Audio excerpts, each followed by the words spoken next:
কে বলছেন আমি নাকি প্রেগন্যান্ট। আসসালামু আলাইকুম আব্বু, কি অবস্থা? এগুলো ডাটা শাক দিদর না চাচি? ডাটা খুব ইলিশ মাছ কি রান্না? আমার শাশুড়ি মা এত সুন্দর করে মাছ ভাজি করছে, দেখে লোভ সামলাইতে পারলাম না। আসসালামু আলাইকুম, দিস ইজ তানজু। আশা করছি সবাই ভালো আছে। আলহামদুলিল্লাহ আমরাও ভালো আছি। রাতে হচ্ছে ঢাকা থেকে আসছি, এসে খুব টায়ার্ড হয়ে গেছিলাম এন্ড ঘুম দিছি। ঘুম উঠে এই যে সকাল হয়ে গেছে। সকাল সকাল ভাবলাম ব্লগটা স্টার্ট করি। আজকে কিন্তু বেশ গরম পড়বে, রোদ উঠে গেছে এখনই। এই যে আমাদের সকালের ব্রেকফাস্ট, দুইজনের আলু ভর্তা, ডিম সিদ্ধ, হচ্ছে লাইয়ের ভাজি। সকালের ব্রেকফাস্ট করবো এখন আমরা দুইজন একসাথে। আসসালামু আলাইকুম আম্মু। ওয়ালাইকুম আসসালাম। রান্না হবে দুপুরে আজকে ইলিশ মাছ, আচ্ছা ইলিশ মাছ রান্না করা হবে। ভিজাইছিল না ইলিশ? বাতায় গেছে মাছ, ভিজায় রাখতে হবে।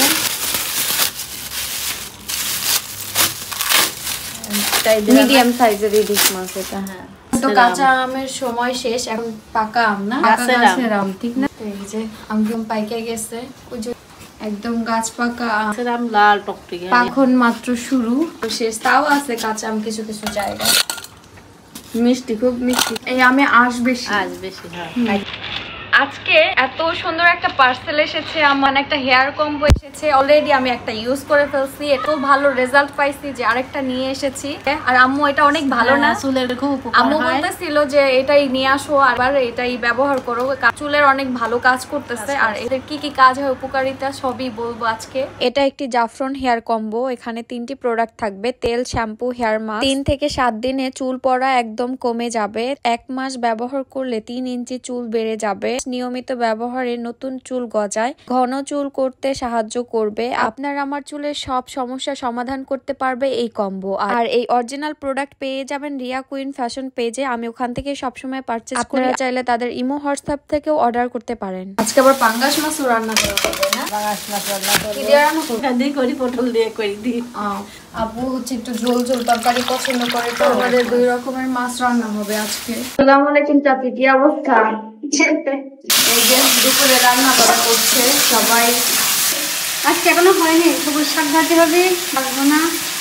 চাচি দেখেন আমের আচার বানানো হয়ে গেছে। আমের আচার ইন্ডিয়াতে যাবে না চাচি? সুন্দর বক্স করে রেখা দিছে একদম। আল্লাহ ভালো করলে 4 তারিখে যাবো, ভোরে যাবো না, দুপুরে যাবো। আচ্ছা ডাটা শাক কিনা দিয়ে গেছে, এগুলো ডাটা ধর না চাচি? ডাটা শাক খুব সুন্দর লাগছে। রান্না চাচি যদি ভালো করে রান্না করতে পারে তাহলে হবে।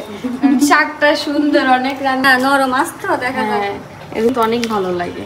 একদিন পরেই শাক, ভালো শাক পাইছে। হ্যাঁ, এখানে দুপুরের ভাত হচ্ছে, সবজি দিয়ে তরকারি হবে, সবজি কাটা হয়েছে, আলু, পটল, কচু দিয়ে হচ্ছে ইলিশ মাছ রান্না করা হবে। আজ অনেক দিন পরে কচু কাটা রান্নাই করেন না, না আমি এই প্রথম মনে হয় দেখতেছি। তোমার বিয়ের পর উঠেই নিত। ইলিশ মাছ কাটা হচ্ছে এখানে। আম্মু সব মাছই অনেক সুন্দর ভাবে কাটতে পারে। চুলার কড়াই এমন কাপ হয়ে গেছে, নামায় হচ্ছে মাছ ভাজি করতেছে। পাঙ্গাস মাছ ভাজি হয়েছে। এদিকে হচ্ছে আম্মু ইলিশ মাছ কাইটা দিল, এগুলো হচ্ছে নিচ্ছি এখন। মাছ বড় ছিল তো এই জন্য ছোট ছোট করে 2 টুকরা করে কাটা হয়েছে। মাছ ধোয়া হয়ে গেছে। পাঙ্গাস মাছ যেহেতু রান্না করা হবে, ইলিশ মাছ রেখে দিব হচ্ছে বেশিটা, আর একটু রান্না করা হবে। এগুলো ফ্রিজে রাখা হবে, অন্য একদিন রান্না করা হবে। আমার শাশুড়ি মা এত সুন্দর করে মাছ ভাজি করছে, দেখে লোভ সামলাইতে পারলাম না। গরম ভাতের সাথে এখন হচ্ছে পাঙ্গাস মাছ দিয়ে ভাত খাবো। এত মজা লাগে আমার কাছে, ভাজা মাছ অনেক গরম। বলো তো আমার হাতে কি আছে? জানি বলো। মেকআপ আইটেম কিছু মেকআপ আইটেম আমি বাটিতে রাখবো না। এই দেখো তালের আঁশ, শ্বাস, সরি আঁশ বলি। রাজা শ্বশুর নিয়ে আসছে, এখন কিন্তু শক্ত হয়ে গেছে আবার শেষের দিকে। এটা এখন যার খাওয়ার খেয়ে নিবেন, দিন পর আর পাবেন না। এটা আমার কাছে অনেক ভালো লাগে। এটা সিজনাল ফল তো, সময় পাওয়া যায়, অসময়ে পাওয়া যায় না। এটা তো সিলতে পারো না, আমি সিলতে গেলে ভাঙা যায়। ইলিশ মাছ রান্না শেষ হয়ে যাচ্ছে। পাঙাশ মাছ দেখি, পাঙাশ নতুন নিয়েছে। ইলিশ মাছের কি রান্না করছো? ইলিশ মাছ রান্না করছে, এই যে করছে। এখন কচুরমুখী দিয়ে ইলিশ দিয়ে রান্না করা হবে। এখানে মশলা দেওয়া হচ্ছে, মশলা হচ্ছে, কষানো হয়ে গেছে। এখন এটা হচ্ছে কচুটা দিয়ে দেওয়া হচ্ছে। একটু ভালোভাবে সিদ্ধ করে নিতে হবে। এখন পানি অ্যাড করা হবে, তবে সিদ্ধ হবে। কচুরমুখী অলমোস্ট সিদ্ধ হয়ে গেছে, মাছটা দিয়ে দিবে। আর ইলিশ মাছ সিদ্ধ হতে তো বেশি সময় লাগে না, এই হলো। যে হালকা নাড়াচাড়া দিয়ে রেখে দিব। এই যে তরকারি রান্না করা হয়ে গেছে, এখন নামাই ফেলবো। তরকারিতে এই মশলাটা দেয়, এটা জিরা ভাজা হয়, হ্যাঁ জিরাটা ভাজা হয়, তারপরে এরকম বেটে দিলে তরকারিতে স্মেল হয়। আপনারাও চাইলে দিতে পারেন। এটা গুছাই নেব। সকালবেলা গুছার পরে বিছানা গুছানো হয় নাই, বাইরে যাওয়া হয়েছে। সকালবেলা উঠেই হচ্ছে বাইরে চলে গেছিলাম। কাঁথাটা এক আন্টি আমাকে গিফট করছিল, এখন হচ্ছে ইউজ করতেছি কাঁথাটা। আসসালামু আলাইকুম আব্বু, কি অবস্থা?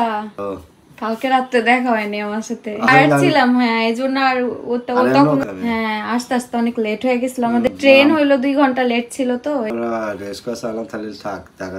আজকে দুপুরের খাবার খাচ্ছে, আমি খাইছি একবার।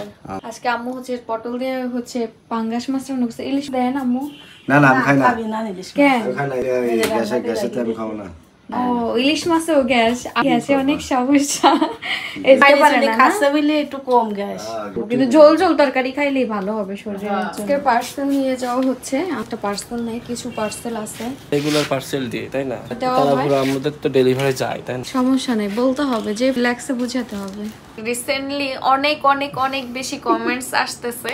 তো আমি হচ্ছে শারীরিকভাবে একটু অসুস্থ হয়ে গেছি। তো অসুস্থ থাকার কারণে আমি ব্লগে কম বেশি বলছি আমি অসুস্থ ছিলাম। সিম্পল একটু অসুস্থ হইলে আমার ব্লগও ঠিক মতো আপলোড হয়নি, দেন অসুস্থ হয়ে গেছিলাম। তো অসুস্থ হওয়াটা তো স্বাভাবিক, জ্বর ঠান্ডা অনেক কিছুই হইতে পারে, গলা ব্যথা অনেক কিছুই হইতে পারে। তো সবাই আমাকে বলছেন আমি নাকি প্রেগনেন্ট, অনেকে এটা নিয়ে ট্রোল করছেন, অনেক কথা বলছেন, সবাই আমাকে বলতেছেন আর করতেছেন, ওপেনলি হিট করার কথা বলতেছেন আমাকে। তো একটা কথাই বলবো, যদি আমি প্রেগনেন্ট হই, যখন টাইম হবে আমি কিন্তু ঠিকই বলবো, ঠিক না? যেহেতু আমি অলরেডি সোশ্যাল মিডিয়াতে কাজ করছি, সেক্ষেত্রে কিন্তু অবশ্যই বলবো।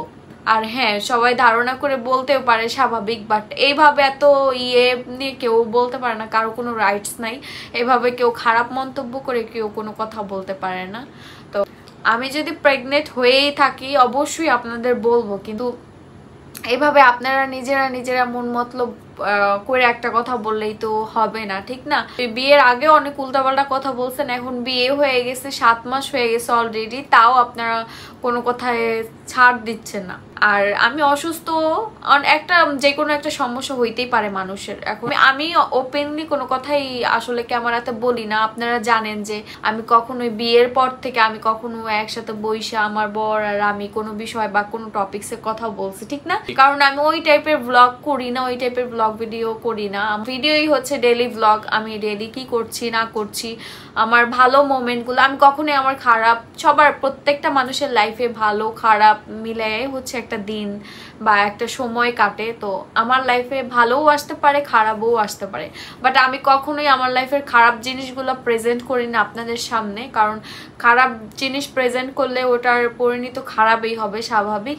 যত পারি ভালো জিনিসগুলো প্রেজেন্ট করি, আর যত পারি হচ্ছে ভালো জিনিসগুলো আপনাদের সাথে শেয়ার করি, যেন যে ওই জিনিসটা দেখে আপনারা ইন্সপায়ার হন, আপনারা যেন ওই জিনিসটা দেখে কিছু শিখেন বা ভালো লাগা কোনো কিছু কাজ করে, বা যাই হোক বিনোদন যেটাই মনে করেন না কেন সেটা দেওয়ার চেষ্টা করি, তাছাড়া আর কিছুই না। আর আমি যে একদম সঠিক মানুষ, সবকিছু যে সঠিক করব বা সঠিক বলবো তাও কিন্তু না। আমার ভিতরেও ভুল হইতে পারে, আমি মানুষ মাত্রই কিন্তু ভুল। হ্যাঁ আমি বলবো না যে আমার সবকিছু ঠিকঠাক, সবকিছু পারফেক্ট। আর একটা কথা, ফ্যামিলির ভেতরে কিন্তু 5টা মানুষ 5 রকম হবে, 5টা মানুষ কিন্তু একরকম হবে না।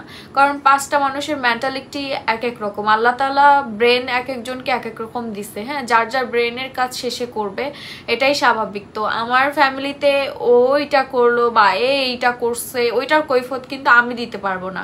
কারণ আমার ফ্যামিলির প্রত্যেকটা মানুষের যথেষ্ট পরিমাণে জ্ঞান বুদ্ধি আছে, হয়তো বা খারাপ বুদ্ধি বা ভালো বুদ্ধি, সবারই কিন্তু জ্ঞান বুদ্ধি আছে। এখন ফ্যামিলির একটা মানুষ কোনো কিছুতে ভুল করছে বা কোনো কিছু ফল করছে, ওইটার কিন্তু দায়ভার আমি নিব না, ঠিক না? এখন ফ্যামিলি হইছে, হ্যাঁ আমি বলতে পারি যে এই কাজটা তুমি খারাপ করছো, এটার ফার্দার তুমি করবা না, বলতে পারবা জাস্ট, হ্যাঁ ফার্দার তুমি করবা না। হ্যাঁ এখন যেহেতু আমার ফ্যামিলির অনেকেই অনলাইনে একটু কাজ বাজ করে, তো ওখান থেকে আপনাদের পরিচিত, তো সেখান থেকে অনেক কথা আমাকে বলতে পারেন, ঠিক আছে ওইটা আমি ঠিক করা, বাট এত বেশি আমাকে হচ্ছে করে কার ওইটা হইলো, কেন ওইটা হইলো, ওইটা নিয়ে কেন কথা বললা না, আমি তো ওই টাইপের ভিডিও করি না।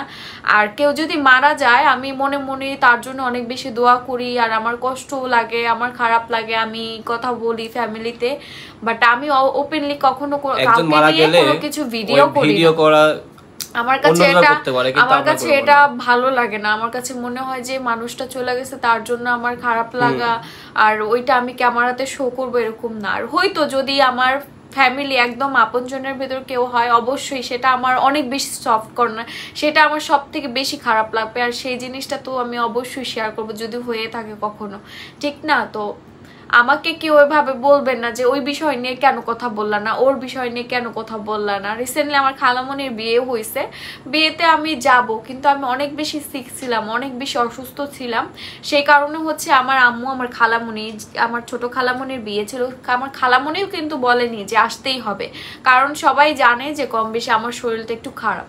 তো সবাই জানে, এই জন্য আমাকে কিন্তু কেউ ফোর্স করেনি। যদি আমি সুস্থ থাকতাম অবশ্যই আমার মা নিজেই ফোর্স করতো, কেন আসবি না খালামণির বিয়ে, বা আমার খালামণি বলতো যে কেন আসবি না, একটা না একটা ভাবে ফোর্স করতে, বাট কেউ আমাকে ফোর্স করেনি। দেন আমি বিয়ের দিন রাতের বেলা আমি টিকিট কাইটা যেই হোক মারামারির ভেতরে আমরা দুজনে গেলাম। আমি ওনাকে বলতেছিলাম যে আমার অনেক বেশি খারাপ লাগছে, যাই হোক শরীর না হয় খারাপ, চলো যেমনি হোক শুধু বিয়ের দিনটা অ্যাটেন্ড করে চলে আসবো। তারপর বিয়ের দিনটা থাকছি, থেকে যে আমরা চলে আসছি, একটা দিনের জন্য গিয়েছিলাম। কিন্তু যাই হোক প্রত্যেকটা জিনিস কিন্তু আমি বুঝি, ভালো মন্দ খারাপ, আমার যতটুকু জ্ঞান আছে, সামর্থ্য আছে, বুদ্ধি আছে, ততটুকু বোঝার চেষ্টা করি। আর আমার শ্বশুর বাড়ির সম্বন্ধে আমি কিন্তু কখনোই তাদেরকে ছোট করে কোনো কথা বলি না বা ছোট চোখে দেখি না। তারপরে হচ্ছে আমাদের ফ্যামিলিতে আমি কাকে কোনটা গিফট করলাম এটা নিয়েও আপনাদের সমস্যা। আমার বাবার বাড়িতে দেখেন, আমার বাবার বাড়িতে আমাকে অনেক কিছু সবাই দিয়ে রাখছে। হ্যাঁ, আমার বাবার বাড়িতে খালা পুপ্পি, তারপর সবাই, আমার ফ্যামিলির সবাই হচ্ছে আমাকে অনেক কিছু দিয়ে রাখছে। তো ওই জিনিসটা দিয়ে রাখছে, আমারও উচিত কিন্তু কম বেশি দেওয়া, ঠিক না? এখন আমার শ্বশুর বাড়িতে আমি ওই জিনিসটা পাই নাই, এজন্য আমি যে তাদের দিব না তা না, তবে সময় হোক, সময় হলে কিন্তু আমি সবাইকে সব জিনিসই দিব, আমার সামর্থ্যের মধ্যে যতটুকু হবে আমি দিব। আর রিসেন্টলি আমার এক দেবরের বিয়ে হয়েছে, তার বিয়েতে কেন আমি স্বর্ণ উপহার দেই নাই এই কথা নিয়ে হচ্ছে অনেক কথা হয়েছে, যে কেন স্বর্ণ দিলাম না। আমার খালামণি মানে আমাদের আত্মীয়দের ভিতরে বিয়ে হইলে স্বর্ণ দেই, আমার মাকে দেই, এই করি সেই করি। দেখেন বিয়েতে আমার শ্বশুর শাশুড়ি আমাদের বিয়েতে তারা খেয়ে গেছে, তারা দিছে টাকা। হ্যাঁ, আবার হচ্ছে এক ননদের বিয়ে খেলাম, তারা দিয়ে গেছে টাকা, আমরা তাদের কেন স্বর্ণ দিতে যাব?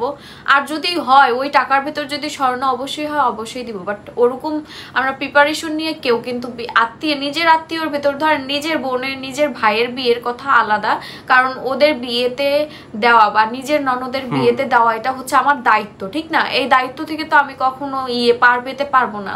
তো সেই ক্ষেত্রে আমাকে কিছু না কিছু একটা দিতেই হবে। যেমন ধরেন আসিফের বিয়েতে ওরা যদি কোনো স্বর্ণের জিনিস বা কোনো কিছু দিয়ে থাকে তো আমাকে কিন্তু কিছু দিতেই হবে, ঠিক না?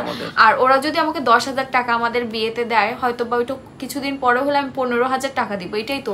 আর 15,000 টাকার ভিতরে যদি কোনো স্বর্ণের জিনিস হয় অবশ্যই আমি এটা দেওয়ার চেষ্টা করব, তার থেকে ভালো কিছু দেওয়ার চেষ্টা করব, তাই তো? কিন্তু এখন ওরা আমাদের বিয়েতে যেমন খেয়ে গেছে, যেমন দিয়ে গেছে, আমরা কিন্তু তেমনই দিব, তার থেকে ডবল আপনিও দিবেন না, আর আমরা কেনই বা দিতে যাব? হ্যাঁ, প্রত্যেকটা জিনিসের একটা লিমিট থাকে, লিমিট ক্রস করা কোনো জিনিসই ভালো না। নিজেকে সব জায়গায় বড় প্রমাণ করতে হবে বা বড় দেখাতে হবে, এটাও কিন্তু ঠিক না যে আমি সবার সামনে আমার নিজেকে বড়ভাবে প্রেজেন্ট করব, বড়ভাবে দেখাবো।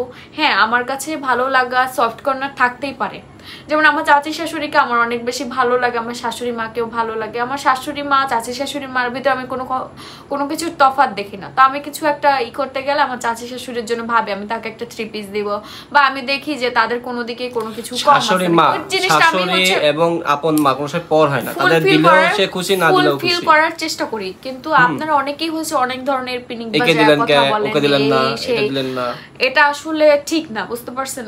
আপনারা আমাকে, আমি এইসব বিষয় নিয়ে এইসব টপিকস নিয়ে কোনো কথাই বলতাম না, বাট আপনারা আমাকে বলতে বলতে বলতে বলতে জিনিসগুলো একদম করে ফেলতেছেন, সবকিছু গাঢ় করে ফেলতেছেন। তো সেটাই বলবো যে দেখেন আমার জ্ঞান বুদ্ধি যতটুকু হয়েছে আমি কিন্তু চেষ্টা করি, আর ওই জিনিসটা ঠিক রাখার চেষ্টা করি, সেটা হোক আমার শ্বশুর বাড়িতে, আমার বাবার বাড়িতে, আমি সবকিছু ঠিক রাখার চেষ্টা করি, সবার মন রাখার চেষ্টা করি। আমি কোনোদিনও চাই না যে আমার কোনো ব্যবহারে বা আমার কোনো কার্যক্রমে, সেটা আমার শ্বশুর বাড়ির হোক বাবার বাড়ি হোক, কেউ বা কোনোভাবে কোনো কষ্ট পাক। সেটা আমি কিন্তু বুঝি। আর ভালো মন্দ সবাই কম বেশি বুঝে, ঠিক না? হয়তোবা আমি ভালোটা কম বুঝি, খারাপটা আমার যতটুকু জ্ঞান বুদ্ধি আছে আমি ততটুকু দিয়ে চলার চেষ্টা করি। তার মধ্যেও যদি কোনো কিছু ভুলভাল হয়ে থাকে তা অবশ্যই আমাকে দেখাবেন, কিন্তু কাউকে ছোট করে, কাউকে হেও করে, কাউকে করে থ্রেড দিয়ে কথা বলতে পারেন না। আমাকেও থ্রেড দিয়ে কোনো কথা বলতে পারে না, কারণ আমি থ্রেড নেওয়ার মতো কোনো কিছু করি নাই যে আপনারা থ্রেড দিবেন, ছোট লোক বলবেন, সেই কথা বলে করবেন। তাদের ফ্যামিলির কথা কি ওর সামনে বলতে পারে অনেক কষ্ট পায়, যে এখন ওরও কিন্তু একটা ফ্যামিলি হয়েছে, ওরও কিন্তু একটা পরিবার, ও কিন্তু এখন তার পরিবার, ওর পরিবার নিয়ে কিন্তু ভাববে সব সময়। আপনি আমাদের কোনো ফল্ট হলে বা আমাদের কিছু হলে পরে সেইগুলো বলবেন, সমস্যা সেগুলো যে আমার দ্বারা। আর আরেকটা কথা আমি অনেক শুনি যে আমার শাশুড়ি মা কাজ করে, আমি করি, বসে থাকি, এই সেই।